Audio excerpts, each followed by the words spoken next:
It was a Saturday morning, the kind of day where everything felt like it was falling into a comfortable routine. The kids were still in bed, and Linda was upstairs getting ready for the day. I stood in the kitchen, sipping coffee, listening to the quiet hum of the house as sunlight streamed through the window. I should have felt at peace, but something had been off lately. It was small things, Linda's distant looks, her late nights at work, the way she kept her phone glued to her side. I told myself I was overthinking it. After all, we'd been married for 15 years. You don't throw away that much history because of a few strange moments. That's when her phone buzzed. It was sitting on the counter next to the fruit bowl, screen lighting up with a soft vibration. My first instinct was to ignore it, but then I saw the name, Carl. I blinked, confused. Carl. I knew Carl. We weren't exactly close friends, but we had drinks at the same barbecues, watched the same football games at mutual friends' houses. What would he be texting Linda this early on a Saturday? Before I could stop myself, I picked up the phone. My hands were shaking, though I wasn't sure why.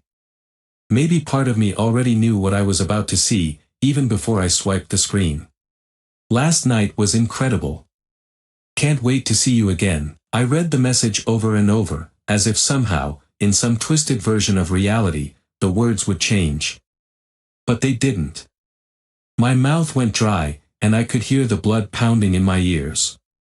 The world around me faded into a blur of static. I wanted to throw the phone across the room, wanted to scream, wanted to run upstairs and demand an explanation.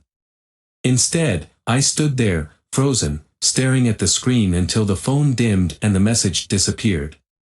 Linda's footsteps echoed softly down the stairs. I barely registered the sound, too lost in the storm brewing inside me. I placed her phone back on the counter like it had burned me and leaned against the kitchen island, trying to catch my breath. She entered the room, still toweling her hair, oblivious to the grenade that had just gone off in the middle of our life. I couldn't look at her. Not yet. Morning, hon, she said lightly, heading for the fridge. Did you want to do something with the kids today? I was thinking. Her words cut off as I turned, meeting her eyes with a gaze so intense it must have startled her. She paused, towel in hand, frozen in the act of opening the fridge. What is it? I clenched my fists, trying to keep my voice steady, though the anger was already threatening to spill over. I got a text. She frowned. A text. I motioned toward her phone on the counter. From Carl. Her eyes flicked to the phone, then back to me. A flicker of panic crossed her face, just for a second, but it was enough. The truth was right there, plain as day. What are you talking about, James? She said, but her voice had that edge, the one people get when they're trying too hard to sound innocent. My heart pounded so loud I could hardly think. I grabbed the phone and held it out to her. This. Explain this. She took the phone from my hand slowly, her face pale as she read the message. For a long moment, she just stood there, staring at the screen, and I could see her mind racing, trying to come up with something to say that would make this all disappear. But there was nothing. James. I snapped, cutting her off. Don't lie to me. She swallowed hard, placing the phone down on the counter like it was a heavy weight she couldn't bear. Her shoulders slumped, and she let out a shaky breath. It's not what you think. I laughed, a bitter, hollow sound that surprised even me. Not what I think. Really? Because what I think is that my wife has been screwing someone behind my back. Is that not what this is? She looked down, her hands twisting together. James, please, just listen. I don't need to listen to anything. I slammed my fist on the counter, and she jumped. I didn't care. You cheated on me. You slept with Carl. Carl, Linda.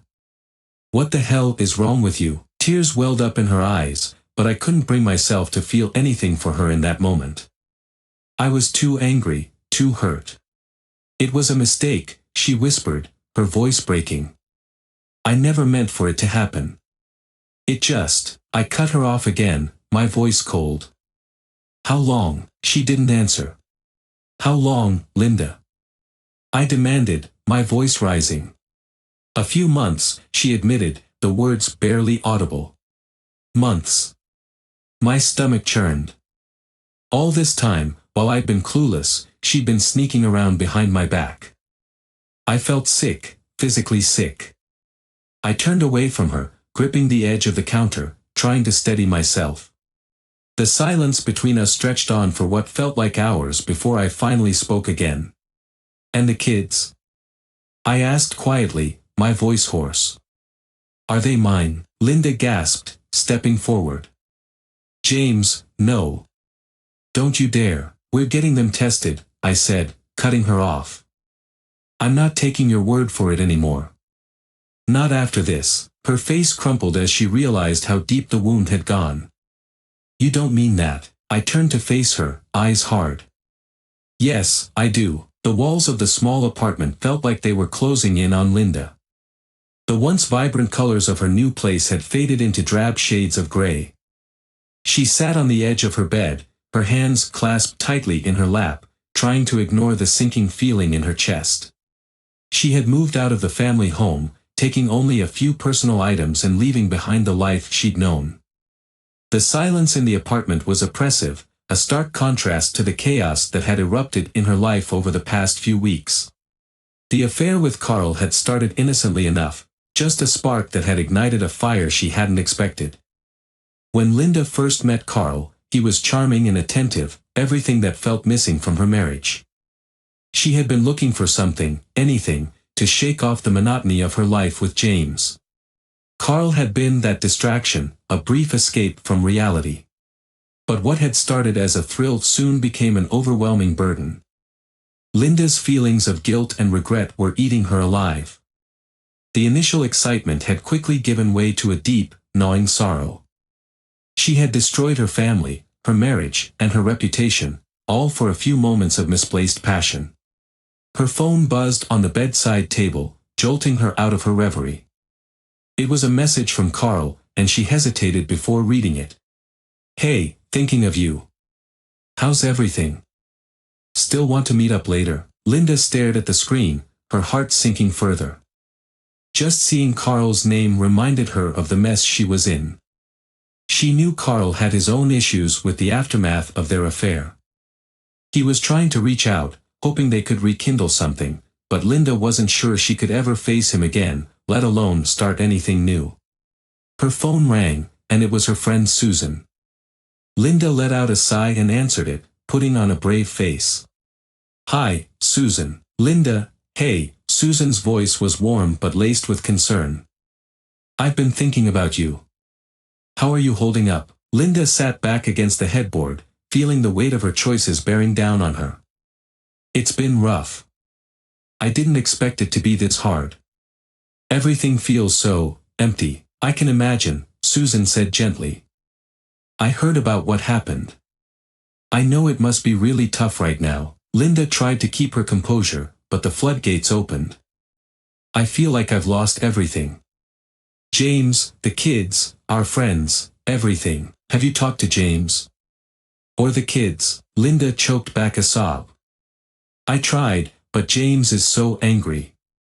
I don't blame him. He has every right to be. And the kids. I can't even think about them.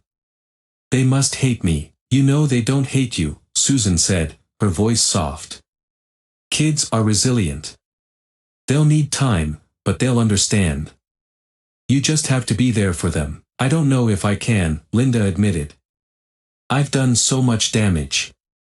It feels like it's too late to fix anything. Susan paused, and Linda could hear the rustling of papers or maybe Susan shifting in her seat. Linda, we all make mistakes. It's about what you do next. You can't undo the past, but you can try to make things right. The first step is to face the people you've hurt and be honest with them. Linda wiped her tears, nodding even though Susan couldn't see her. I'll try. I just don't know where to start. Susan's voice was encouraging. Start with a phone call or a letter. Tell them you're sorry. Apologize for the pain you've caused and show them that you're willing to make amends. It won't fix everything overnight, but it's a start. After ending the call, Linda sat in silence, her thoughts racing. She knew Susan was right. She had to make amends, if not for herself, then for the sake of her children. But how could she face them? How could she look them in the eyes knowing she had torn their world apart? The days following her move out were a blur of attempts at normalcy. Linda tried to maintain a routine, but the guilt gnawed at her, leaving her unable to focus on anything but the fallout of her decisions. Every interaction with Carl felt hollow, and their attempts to rekindle something fell flat. Carl, too, was struggling with the weight of the affair and the cold shoulder from the community. One evening, Carl came over to Linda's apartment. He was carrying a bouquet of flowers, an act of contrition that felt inadequate given the situation. "Linda," he said, his voice laden with regret as he handed her the flowers. "I just wanted to see how you're doing." "I thought maybe." "Carl," Linda interrupted, her voice barely above a whisper. "I can't do this anymore. I can't keep pretending like everything is okay when it's not." Carl's face fell. "What are you saying?" "I'm saying," she said, struggling to keep her voice steady, "that we're both lost right now. This, whatever this is, was a mistake. I need to focus on fixing what I've broken, and that doesn't include us." Carl's expression hardened, and he nodded, though the hurt was evident in his eyes. "I understand. I just thought we could work through this together." Linda shook her head. "I need to do this on my own. I need to make things right, and right now, that means stepping away from everything that's been hurting me." Carl left, the door closing behind him with a finality that echoed in Linda's heart. She was alone with her thoughts, the weight of her actions pressing down on her like a physical force. She knew she had to face James, to try and explain, though she feared his reaction. She had to confront the reality of what she had done and seek a way to make amends, even if it was too late to repair the past. The office was quiet, save for the hum of fluorescent lights and the occasional murmur from the adjacent rooms. Carl's desk was cluttered with paperwork and coffee cups, a reflection of the chaos that had seeped into his life. He was at his desk, trying to focus on a report, when the door burst open. James stormed in, his face a mask of barely contained fury. Carl looked up, eyes widening in shock as he saw the man who had once been a friend now standing before him with an expression that promised violence. "What the hell are you doing here?"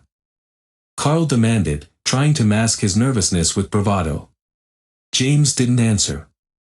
Instead, he lunged forward, grabbing Carl by the collar and slamming him against the wall. The force of the impact rattled the pictures on the walls and sent a wave of startled silence through the office. "James, what the hell?" Carl started, but his voice was cut off as James's grip tightened. "You think you can just waltz into my life and destroy everything?" James spat, his voice trembling with anger. "You think you can mess with my family and get away with it?" Carl struggled to free himself, but James's grip was unyielding. "Let go of me. This is insane." "I'm not letting go until I get some answers," James growled, his face inches from Carl's. "Why?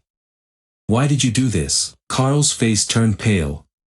He glanced around, as if looking for an escape, but all he saw were the cold, indifferent faces of his coworkers peeking through the office windows.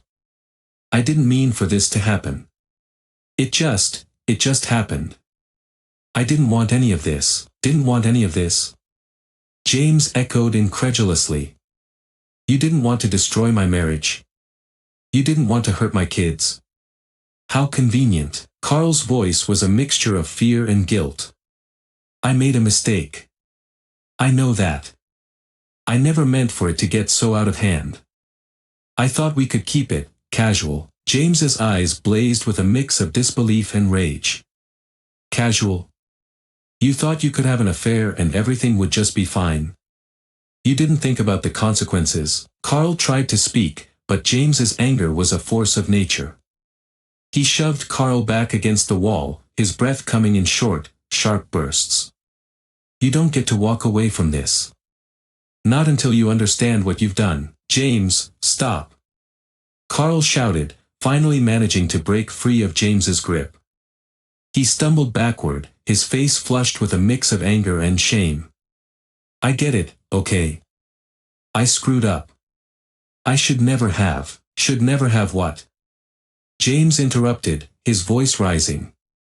Should never have thought you could sleep with my wife and everything would be fine. Carl looked down, unable to meet James's gaze. I was selfish. I was wrong. I didn't think about the impact it would have on anyone else. I'm sorry. James's fists were clenched at his sides.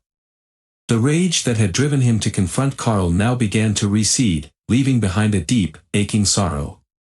Sorry doesn't cut it, he said, his voice rough. Sorry doesn't fix what you've done. The silence that followed was heavy and thick. Carl, now visibly shaken, tried to compose himself, but the damage was done. James had come looking for answers and had found only more pain. Get out, James said finally, his voice barely above a whisper. Just, get out. Carl hesitated, looking as though he might say something more, but he must have seen the finality in James's eyes.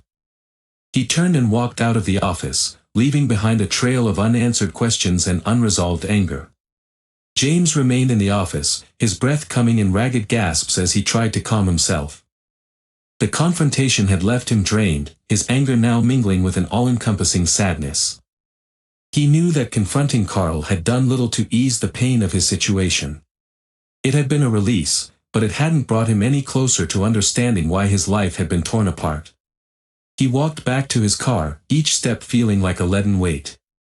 The betrayal had left him raw and vulnerable, and as he drove home, he couldn't shake the feeling that he was just going through the motions of a life that had been irrevocably changed. When he arrived home, Linda was there, her belongings still scattered around the house. She had come to pick up some items, and their eyes met as soon as he walked through the door.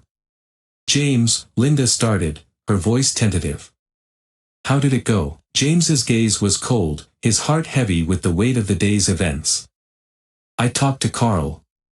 He's sorry, apparently. Linda's face fell. And, what did he say? That it was a mistake, James replied bitterly. That he never meant for it to go this far. Linda looked down, her shoulders slumping. He's right. It was a mistake. I didn't think, James interrupted, his voice sharp. That's the problem, Linda. No one thought. No one thought about the damage, the pain. Linda's eyes filled with tears. James, I know I can't change what's happened. I want to try to make things right. I want to be there for the kids, for you. I know it's too late for us, but, James shook his head, unable to bear the sight of her tears. I don't know if there's anything left to fix. Everything's been shattered. Linda reached out, but James stepped back, the emotional distance between them as vast as the physical one. I'm sorry, she said again, her voice barely audible. James turned away, feeling the weight of the day's confrontations settle heavily on his shoulders. Sorry isn't enough anymore. The house, once a home filled with warmth and laughter, now felt cold and empty. The confrontation had cleared some of the anger, but it had done nothing to repair the fractures in their lives. As James sat alone in the quiet house, he was left with the daunting task of trying to piece together the remnants of a life that had been torn apart by betrayal and heartbreak. It had been several months since Linda had moved out, and James had been trying to navigate the choppy waters of his new reality. The house felt larger and emptier without Linda, a cavernous echo of the life they once shared. The kids were adjusting, but their smiles were rare, and their laughter was missed. James had been trying to keep things as normal as possible for them. He maintained their routines, helped with homework, and even attempted to cook dinner, though his culinary skills were questionable at best. The pain was still there, but he had started to find moments of solace in the mundane. One chilly autumn morning, as James brewed coffee in the kitchen, his phone buzzed with a new message. It was from Sarah, a woman he had met a few weeks prior at a community event. They had exchanged numbers, and she had been a welcome distraction from the grief he was still processing.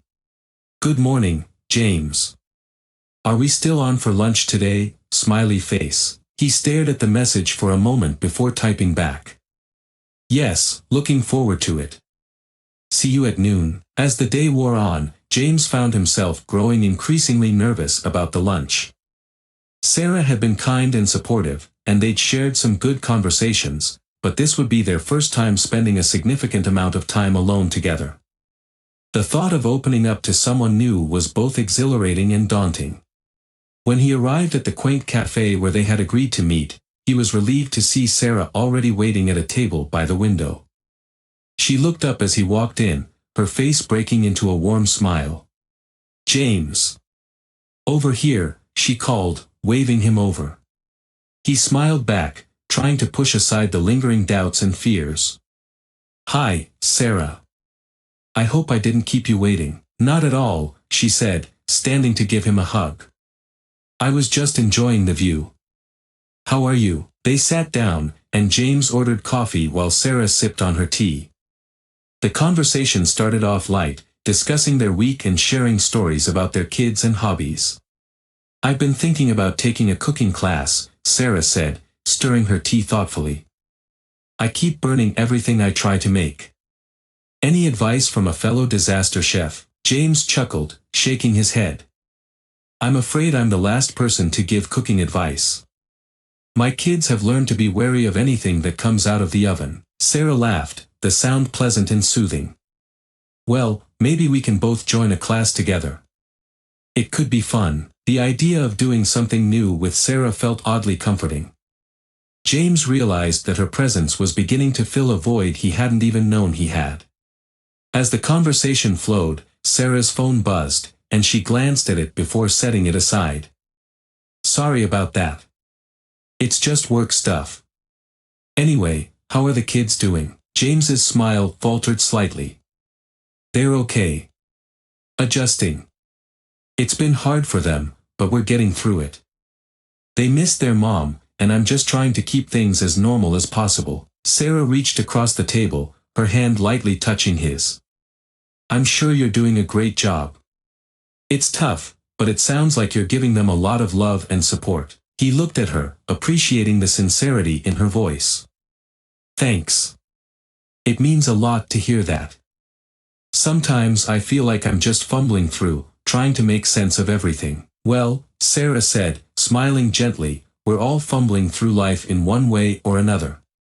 The important thing is that you're trying, and that's what matters." Their lunch ended on a positive note, with both of them feeling more at ease. As James walked Sarah to her car, he felt a mixture of hope and apprehension. It was clear that he was beginning to open up to the possibility of a new relationship, but there was still a lingering shadow from his past. The following weeks brought new challenges and opportunities. James and Sarah continued to see each other, their relationship growing gradually. Sarah was patient and understanding, never pushing too hard, allowing James to take things at his own pace. One evening, as they were sitting on the porch of James's house, the kids had gone to bed, and the house was quiet. Sarah was curled up next to him, and they were enjoying a peaceful moment together. "You know," Sarah said softly, looking out at the stars, "I've really enjoyed getting to know you, James. I know it hasn't been easy for you, but I appreciate you letting me into your life." James turned to her, his expression softening. "I've enjoyed it too. It's been a strange journey, but having someone like you in my life has made it a little easier." Sarah reached over and took his hand, squeezing it gently. "I know it's still early, and there's a lot to figure out, but I'm here for you. Whatever happens, we'll face it together." James felt a sense of relief and gratitude. It was a feeling he hadn't felt in a long time, hope. It wasn't that he had forgotten about Linda or the pain she had caused. The scars remained, but with Sarah, there was a chance for something new and positive to grow. In the midst of the heartbreak and upheaval, James had begun to see a glimmer of a future that was different from the one he had imagined. The road ahead was uncertain, but for the first time in a long while, it felt like it was leading somewhere worth exploring. As he and Sarah sat together, sharing their thoughts and dreams under the night sky, James allowed himself to hope for a brighter future, one that held the promise of healing and new beginnings.